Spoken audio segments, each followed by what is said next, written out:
10h12, hoje é o primeiro dia útil depois do fim do horário de verão. Certamente muita gente dormiu 1 hora a mais. Se tinha quem reclamasse da falta de adaptação com o horário de verão, agora tem a chance aí de recuperar o ritmo de antes, de voltar a dormir como dormia antes. E é sobre a qualidade do sono que a gente conversa agora com o médico pneumologista, também coordenador do Laboratório do Sono do Hospital Português, Francisco Ora. Bom dia, doutor Francisco. Bom dia, Jefferson. Bom dia, ouvintes. Mais uma vez, obrigado aí pela sua gentileza, por aceitar o nosso convite. Mais uma vez aí, ajudando a todos nós a termos um sono tranquilo. Eu que agradeço a oportunidade, sempre grato. Pois é, quando o horário de verão começou, as pessoas em geral se viram lá obrigadas, não é, a se adaptar ao novo horário, que tinha 1 hora a menos e tal. Agora, com o fim do horário de verão, a volta à realidade de antes acaba sendo bem mais fácil, né? É verdade. É mais fácil retornar do que entrar no horário de verão. É mais fácil sair dele do que entrar nele. E hoje eu acho que a maioria das pessoas sentiu isso. Até porque aqueles que acordam mais cedo, que acordam no escuro, Jefferson, acordar no escuro é complicado para o ser humano.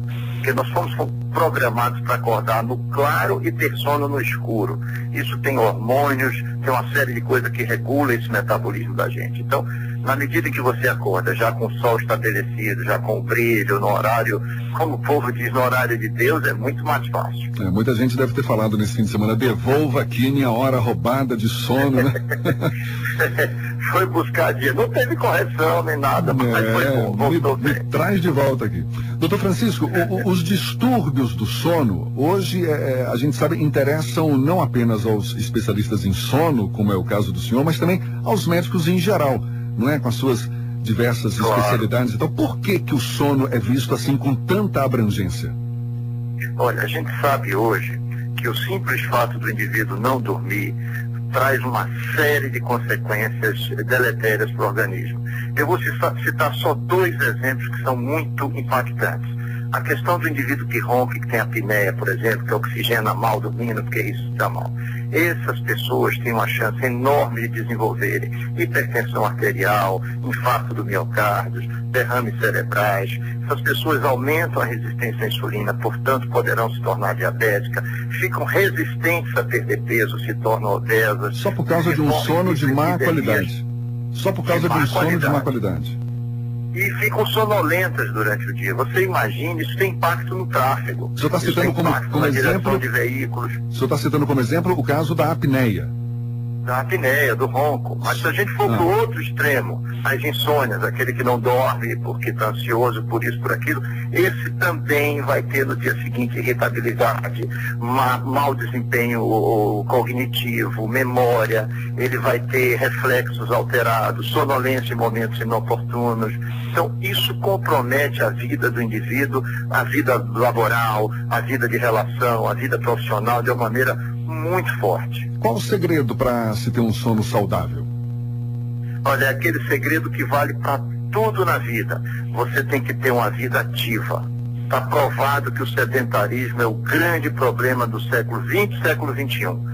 Isso começou depois que inventaram o controle remoto, a direção hidráulica, isso e aquilo. Ninguém mais faz esforço para nada. Então, as pessoas têm que entender que se mexer no mínimo 30 minutos por dia numa atividade aeróbica regular é fundamental para o funcionamento orgânico. E claro, procurar ter uma cabeça mais arejada, levar as coisas com mais fair play, porque morrer todos vamos, mas não precisamos antecipar isso. Quer dizer, vida ativa, quando o senhor fala, é uma vida ativa saudável preferencialmente, saudável. Né? Perfeito, Jefferson. Perfeito. Uma vida ativa no que você come, na maneira como você bebe, na maneira como você se diverte, como você se relaciona com os outros, no sentido mais amplo possível. E quem tem essa vida ativa não tão saudável, ou seja, ao final do dia se sente estressado, sobrecarregado, isso também pode contribuir para um sono não muito saudável, não é? Muito, é a grande causa de dificuldade de sono nas grandes metrópoles. E a gente sabe que não é fácil levar a vida hoje com tanta cobrança. A cobrança chega online, chega pelo iPhone, chega pelo teu computador. Ou seja, as pessoas têm que entender o seguinte, tem que criar mecanismos para aguentar isso. Então eu tenho que ter meu momento de lazer, eu tenho que ter meu momento de relaxamento, aquela conversa jogada fora, que não é uma conversa jogada fora, mas que é importante para a pessoa se reequilibrar, ter alguma atividade física regular.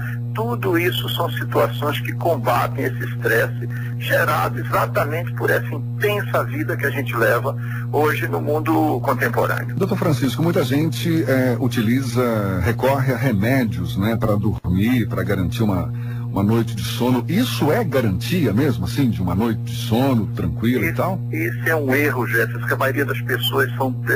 eu entendo isso até, no afã de querer resolver o problema, o mais fácil é tomar o remédio. E ele vai funcionar, claro.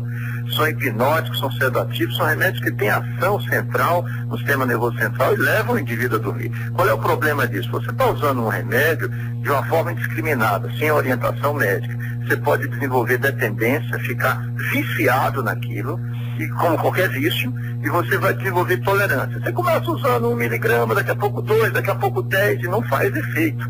E isso começa a ter repercussões negativas para o organismo. Então, o remédio é a última coisa. Primeiro, veja por que você está dormindo mal, o que é que você pode mudar de hábitos, de tudo. Se for preciso remédio, claro, procura orientação médica. Não toma um remédio desses à toa, porque o vizinho lhe deu, ou porque alguém tomou e foi bom. Pode ser bom para ele, pode não ser bom para mim. Então, o remédio não pode ser usado assim com tanta parcimônia como a gente vê por aí. O senhor está falando que seria o último caso, né? A utilização de remédios. Que caso é esse? Pode até ser assim, de saída, depende da patologia. Vou lhe citar um exemplo clássico. Hoje a gente vive numa sociedade violenta. Por exemplo, a famosa síndrome pós-traumática. A gente está vendo isso toda hora. É um indivíduo que passa por um sequestro relâmpago ou que é assaltado, o cara fica ali 1 semana, 2, sem conseguir dormir, sonhando, tendo pesadelos com aquilo. Nestas circunstâncias, a medicação deve ser usada, mas tem começo, meio e fim. E quem vai dizer isso é o médico que orienta, não é pela cabeça do paciente. Porque é óbvio, ele vai gostar daquilo, ele pode continuar usando aquilo a vida toda e ter problemas por isso. Doutor Francisco, em novembro do ano passado, me parece, foi realizado o 13º Congresso Brasileiro do Sono, em Belo Horizonte. Isso. Não é verdade? Perfeito. Quais são os avanços na área da pesquisa sobre o sono? Olha, hoje nós temos informações muito importantes, inclusive a Associação Brasileira do Sono, que no momento eu sou presidente, nós temos assim parcerias muito fortes na área ocupacional. Então, motoristas de ônibus, empresas que nos procuram para ter informação, apoio, suporte para acompanhar os seus motoristas, estabelecer rotinas de sono para que eles não se exponham a acidentes. Hoje nós temos na área da pesquisa básica, vamos chamar de pesquisa animal, informações importantes com relação à obesidade e sono, que é uma coisa que a gente sabe, as pessoas que dormem mal engordam. Quem dorme bem emagrece, ao contrário do que se pensava. Tem uma série de hormônios envolvidos por isso.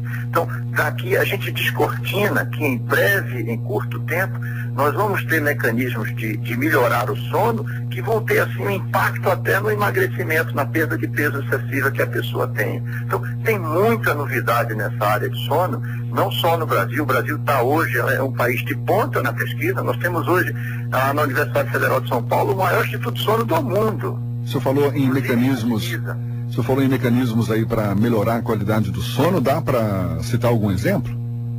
Por exemplo, hoje a gente sabe que a utilização de exposição à luz, exposição a determinada radiação de luz pode melhorar, estimular a produção de melatonina e você dormir melhor. Então, você tem maneiras de trabalhar com isso, que são coisas ainda experimentais, mas que eu imagino que dentro de 1 ou 2 anos já estarão ao alcance da maioria das pessoas e que poderão substituir esse uso abusivo de remédios, que não é legal para o organismo. O senhor é coordenador do Laboratório do Sono do Hospital Português, já teve a oportunidade de falar a respeito aqui mesmo com a gente no CBN Salvador, mas só para reforçar, porque afinal de contas é um assunto, né, que interessa as pessoas em geral, ter um sono de qualidade e tal. Como é que funciona esse Laboratório do Sono? Ele está ali para monitorar o sono de pessoas que apresentam problemas? É isso? Isso. O que acontece? O laboratório de sono funciona à noite. O indivíduo chega, ele dorme, só que ele não dorme como na casa dele. Ele vai dormir numa cama comum, etc., mas ele vai dormir todo cheio de eletrodos, que a gente chama aqueles fios que vão nos dar informações do sono, do eletrocefalograma, da respiração, dos batimentos cardíacos, da oxigenação sanguínea, dos movimentos de braços e pernas. Com isso aí, a gente tem condições de dizer para o indivíduo, olha, seu sono é normal, ou você apenas tem estresse, isso e aquilo, ou não, seu sono não é normal por causa disso. Porque você tem, por exemplo, apneias, porque, por exemplo, você tem mioclonias, batimentos anormais durante o sono. Então, com o exame que a gente chama de polissonografia, que é feito no laboratório de sono, a gente tem condições de estabelecer o diagnóstico da patologia. E aí, com o diagnóstico, evidentemente, a terapêutica fica orientada para que seja feita da forma mais adequada possível. O laboratório, ele tem condições de receber quantas pessoas por noite? Ele recebe 8 pessoas por noite. São 8 apartamentos, 8 pessoas por noite. Qualquer pessoa pode procurar, pode querer investigar o sono? O laboratório dispõe de todos os convênios. Claro, há uma demanda, mas se organiza. Dá para funcionar. Sempre funcionamos todos os dias, inclusive aos fins de semana também. Aqueles que têm a opção do fim de semana, não tem problema nenhum. Funciona feriado. Só não funciona no carnaval porque o entorno não deixa. Mas fora isso. Para a gente encerrar, seu Francisco, se fosse para eleger assim o principal vilão do sono, vilão que eu digo assim, o principal distúrbio do sono, ainda mais identificado nesse laboratório do sono, qual seria? Olha, eu vejo assim, você lembrou muito bem, o adolescente hoje, o jovem, o adulto jovem, ele não quer dormir. Ele está se privando voluntariamente de dormir, porque dormir passou a ser, na sociedade moderna, uma perda de tempo. É o que a gente chama sonorexia, uma analogia com a anorexia. Quer dizer, eu deixo de comer, no caso, eu deixo de dormir porque eu estou perdendo tempo. Aí você acostuma a dormir cada vez menos e cada vez pior. E o organismo sofre muito com isso. Isso é uma patologia do mundo moderno que a gente está vendo cada vez mais. Eu pensava que era o ronco o principal distúrbio do sono, mas não é não, né? Em termos epidemiológicos, sim. Mas, assim, uma coisa que está surgindo, que está assustando muito a gente hoje, é essa deliberada intenção de, eu não vou dormir porque é perda de tempo, eu não posso dormir. Então eu vou tomar energético, eu vou tomar isso, eu vou tomar aquilo, porque eu tenho que estudar, tenho que trabalhar, tenho que ir para balada, aquela história. E aí o organismo sente. As consequências disso são terríveis. Doutor Francisco, mais uma vez, muito obrigado pela sua gentileza e um bom dia para o senhor. Obrigado, Jefferson. E sempre às ordens. Um abraço.